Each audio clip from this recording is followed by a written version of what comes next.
Question 6.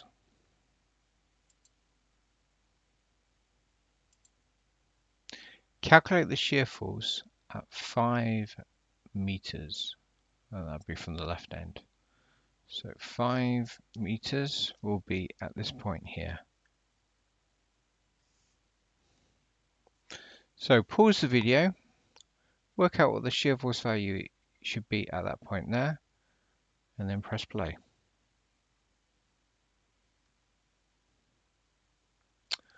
Okay, so your shear force value, there's kind of two ways to calculate this.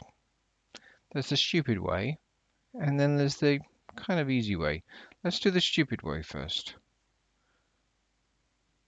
So we can start off by saying, let's imagine our X bar as it's moving through our beam here, and we're always going to look left of us.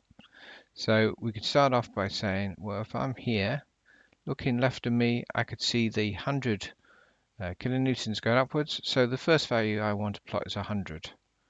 And then I can move across. And then if I'm at this position here, in this section, we can see that we've got 100. And then we're going to take away 90. So we want to plot 10 for that section. And then for our UDL, well, we can, as we move for it, we can use our formula. So we've got minus 20 value, minus 20, times by open bracket x, take away its initial position, which initial position will be 2. So then we could make this formula here.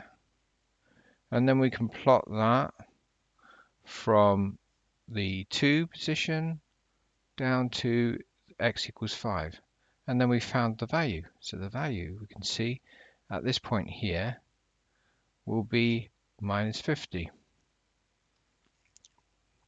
And when we get to the end, we can see that we're going to have the 100, take away the 90. We will want to take away the total weight of the UDL, so that would be 20 times 3. So that would be 20 times 3. And so at the end, we could then say that we get minus 50. So the stupid way, I suppose, would be maybe to use this formula, yeah? Or even you could say to use this formula here and find the minus 50. Now, do you just spot there's actually a kind of easier way to solve this problem? The easier way would be to flip your convention and say to yourself, I'm not going to look left of me and add up all the shear force values. I'm going to look right of me and reverse the number that I can see. So if I knew that this reaction here was 50, what I could do is I could say that what's right of me, so notice this is going upwards, 50, so it's positive. So the value will be minus 50. Why is that? Because we're summing up forces in the y direction, and they have to equal, by the time we get from one end to the other end, to be equal to 0.